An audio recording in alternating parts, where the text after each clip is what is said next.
spot Sasquatch appears live on air mid-blizzard. The elusive Sasquatch, otherwise known as Bigfoot, has long captured the imagination of Americans, but one where their anchor recently had a close call with the beast or some kind of strange marijuana monster impostor. WWLP meteorologist Jennifer Pagliei was broadcasting from Springfield, Massachusetts, during the worst snowstorm to hit the region so far this season, when the mysterious marijuana monster appeared behind her.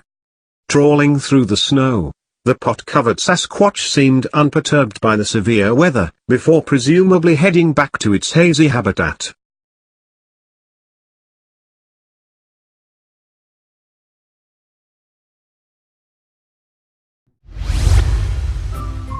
Thank you for watching. Please subscribe to us on YouTube. If you like, donate to us, visit home on the page PayPal.